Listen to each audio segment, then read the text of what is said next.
Everyone wants to feel like they're the best at something, but when that belief turns into taking others for granted, the universe might just teach you a lesson.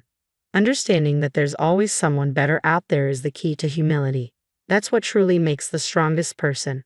My name is Mia. I've been married to my husband Thomas for 2 years. When we decided to get married, Thomas mentioned his troublesome sister who might end up being a burden to me. As an only child, I was thrilled at the idea of having a sister, but Thomas's words also made me anxious and curious about what kind of trouble she could be.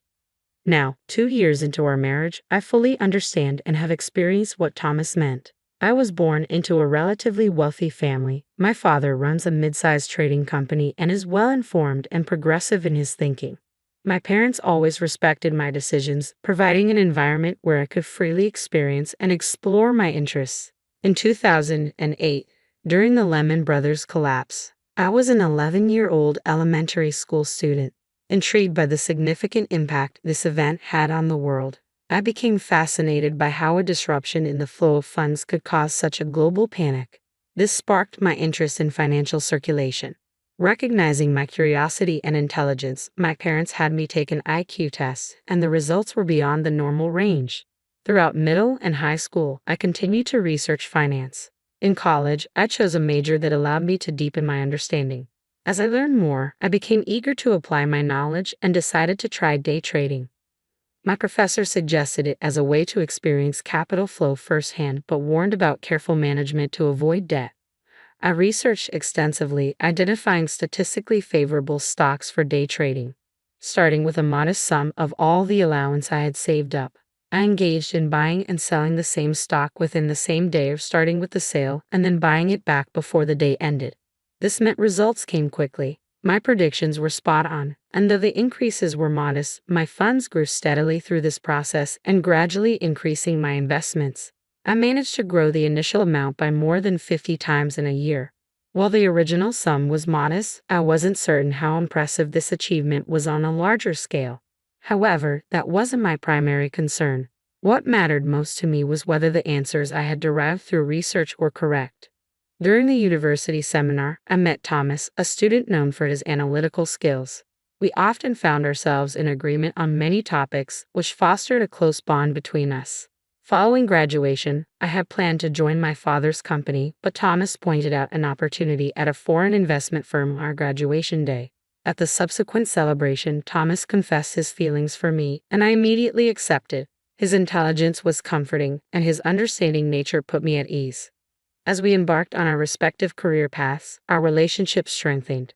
Inspired by the concept of trade at my father's company, I researched foreign companies to gain negotiation advantages and establish a solid foundation for our deals. Meanwhile, Thomas used his analytical prowess to identify profitable investment opportunities, earning high praise within his firm. Despite our busy schedules, we prioritized dates, refreshing each other before diving back into work. Over 5 years, our careers blossomed and our relationship deepened.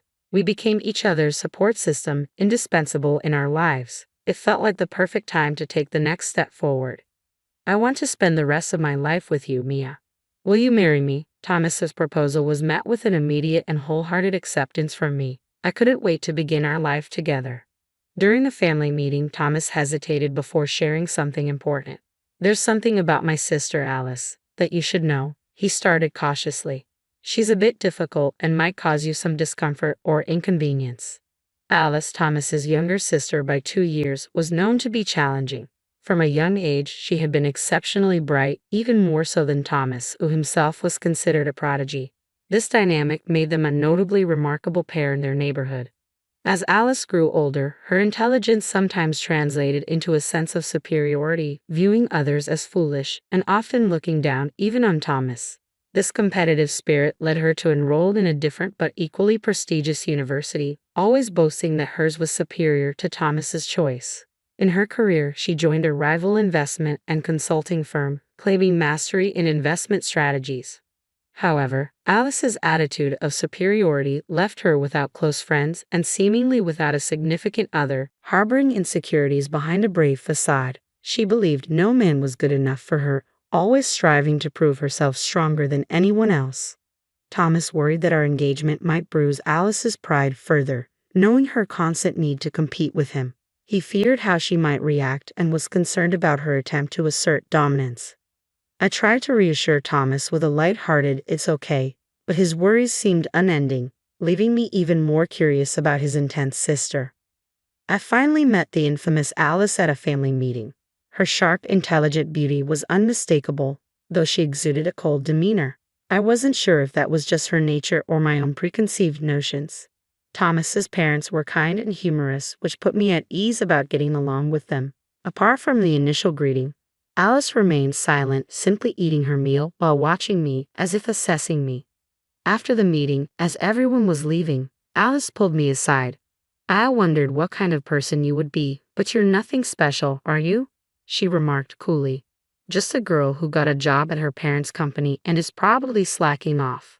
Stunned, I didn't know how to respond. She continued, "I move large amounts of money and make significant profits. I'm on a completely different level than you. Thomas, settling for someone like you is disappointing. Today's lesson is realizing how much you don't measure up to my standard." With that, Alice left the room, leaving me standing there. When Thomas returned and noticed I hadn't left with Alice, he looked concerned and asked if something had happened. I brushed it off with a laugh, saying it was just a minor jab. He apologized for Alice's rudeness, but I assured him it didn't bother me, though I wondered what would happen the next time we met. Strangely, I found myself looking forward to the wedding. "That'll be interesting," I remarked to Thomas, surprising him. Our wedding was a grand affair, attended by family, friends, and colleagues from both sides. Thomas and I declared our eternal love and enjoyed a wonderful time with our guests. Throughout the event, Alice appeared grumpy and irritated from the start. I had heard from Thomas that Alice had neither friends nor a romantic partner, so I could somewhat understand her feelings, which I found slightly amusing. During a break for a wardrobe change, as I waited for the staff to assist me with my wardrobe change, Alice entered without warning. "This happiness of yours is only for today," she remarked coldly. "A plain woman like you won't get the spotlight. After this, you're just going to leech off Thomas' earnings, aren't you? I can't understand how anyone could be satisfied with that. On the other hand, I've climbed up on my own. I'm on a completely different level. I'll find someone even better than Thomas and have an even grander wedding." With that rapid-fire monologue, a self-satisfied Alice left without giving me a chance to respond. The staff walked in just as Alice departed, and I couldn't help but burst into laughter at the timing. I quickly apologized to the puzzled staff and began changing. Alice certainly knew how to keep things interesting. Despite our busy weekdays focused on work, Thomas and I cherished our weekends, making the most of our time together. Since the wedding, I had no contact with Alice. I anticipated seeing her next at Christmas when visiting my in-laws, but an unexpected connection with Alice arose sooner.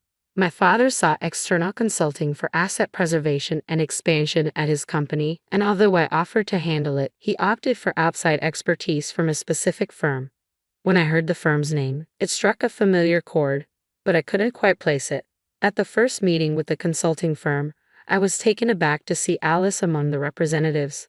The familiarity dawned on me. This was Alice's firm. Alice seemed equally surprised to see me but quickly composed herself and greeted me professionally. It silently became our agreement to act as if we were meeting for the first time, keeping our sister-in-law relationship a secret from the other team members. When I told Thomas about the encounter at home, he surprised me by saying Alice had already called him. "This is ridiculous. I can't work with her, she was just complaining," he said, suggesting I might want to step away from the project. I found the situation amusing and laughed it off, but I knew I had to remain professional. During the meeting, I pointed out flaws and inadequacies in their proposals, backing my arguments with perfect logic. My counterarguments unsettled them. Alice tried to fight back with past examples and mathematical evidence, but I skillfully exposed their weak points, leaving them silenced. The meeting ended in my favor, with the other team agreeing to prepare a second proposal for the next meeting. As I relaxed with coffee after they left, I received a phone call meant for me. It was Alice. "Today, you might have gotten the better of me, but I won't let it end like this," she declared. "Someone as excellent as me can't be bested by you. You're just running wild, carrying everything on your own, Mia." Amused, I replied calmly, "Alice, you need to rely on your colleagues and work together to make progress." "What gives you the right to lecture me?" she snapped. "I don't need guidance from someone like you." With that parting shot, she hung up. I burst out laughing, still holding the phone, drawing curious glances from nearby colleagues. From then on, I took full control of the meetings. Their teams scrambled to respond to my points, often finding themselves in a defensive position. Alice tried desperately for a comeback, but always fell short. Her frustration was plainly visible, though she managed to maintain her composure. Reflecting on this with Thomas later, he mentioned, "Alice has never been outdone by anyone before. Plus, Mom told me Alice found out that a guy she liked already had a girlfriend and got rejected before even confessing. That's probably adding to her irritation." I couldn't help but let out a surprised "huh" and stifle my laughter as the consulting project finally concluded successfully.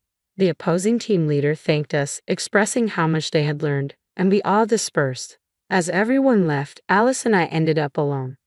"I'm not satisfied with how things went. I'll make sure to get the better of you next time," Alice declared, her tone sharp. "Just so you know, I'm more excellent. I even bought a tower mansion at my age. Only someone as outstanding as me could afford a brand new tower mansion." Alice had made waves as an investor and had managed to earn enough for such a purchase. "We'll toast among the elites," looking down on the commoners below. "You, as one of those ordinary people, should just look up and despair," she added, leaving after her piece, as usual. Thomas confirmed that Alice's claims were true. She had indeed found success as an investor and recently purchased a tower mansion to live in on her own. Alice was undeniably talented, and such an achievement was well within her reach. While luck played a part, I genuinely wanted to congratulate her. A few days later, during the weekend, I had business at a tower mansion. As I stopped at a mid-level floor, a door opened, and to my surprise, the resident stepping out was Alice. We locked eyes and both exclaimed in surprise. "Why are you here? If you're not invited to the party, did you come to clean?" I blurted out. Alice chuckled. "It seems today is the day of my celebrity home party, but no, not at all. I'm here to deliver something to an acquaintance on this floor." "You have an acquaintance here? And you came down from where?" I asked, puzzled. "My home is on the top floor of this mansion. Naturally, I had to come down," Alice explained matter-of-factly. "But you and Thomas live in a single-story house, don't you? How can you have a home here?" I countered, bewildered. "Thomas can't handle heights. That's why our house is single-story," Alice replied calmly. "This place is my office and workshop." "Your workshop is on the top floor of a tower mansion. Don't joke like that," I said incredulously. "This whole place is mine," Alice stated firmly. "Why shouldn't I use the top floor?" As we argued loudly in the hallway, a voice behind us interrupted. "Alice, what's going on?" Alice turned and apologized. "Sorry, Senior." The woman who had spoken and 3 others looked at us with concern. "I apologize for not greeting you downstairs. I was just dealing with—" Alice seemed momentarily at a loss for words. The woman Alice called Senior looked at me, searching her memory, and then exclaimed in surprise, "Aren't you Mrs. Mia, our new external board director starting this month?" Alice was speechless at this unexpected revelation. The senior continued, "She's also known as the investment goddess whom Alice admires." Clearly bewildered, Alice struggled to comprehend what was being said. I had started day trading as a student, gradually progressing to more serious investing. Using my day trading earnings, I learned investment strategies through practice. My analytical and research skills helped me identify companies with growth potential, and I invested wisely. The funds I managed grew rapidly. My father provided me with the freedom to use a piece of land he owned in the city center, where I began building a tower mansion, following the trend of mansion investments. I wanted to understand what it was all about, so this tower mansion is the result of my efforts. Managing a mansion is more challenging than it seems. Income comes from rent, but maintenance costs and taxes are higher than expected. Furthermore, even a few delayed rent payments from tenants can disrupt smooth management. Regarding being called the investment goddess, that seems to be a recent label for me, coined due to my extraordinary success in investments. Hearing that Alice admired me was a surprise. Alice was too stunned to keep up with the unfolding situation. "That's why my room is on the top floor here," I explained. "I own a significant share of your company, which made me a board director." Alice was overwhelmed by this unexpected turn of events. Moreover, Alice, while extremely talented, has a poor reputation regarding teamwork and attitude towards colleagues. If she can improve, she can continue in her current role. Alice was already reeling from this harsh reality, kneeling and collapsing on the floor. Later, Thomas told me that Alice, once a fierce wolf, had become a small dog. It seemed she finally understood that there's always someone above her. I had never really paid much attention to Alice's antics, knowing we were on different levels. But looking back, I do feel a bit guilty for finding it all so amusing. Reflecting on my previous attitude, I realize I still have a lot to learn. Alice, having stepped back from the limelight, now faces reduced income and a string of losses in investments.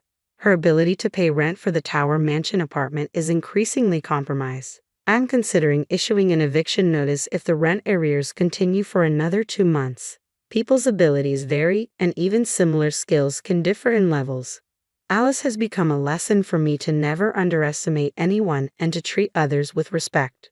Thomas apologized for not being more involved in these events, but it's not his responsibility at all. His concern shows his good nature, and I love him all the more for it.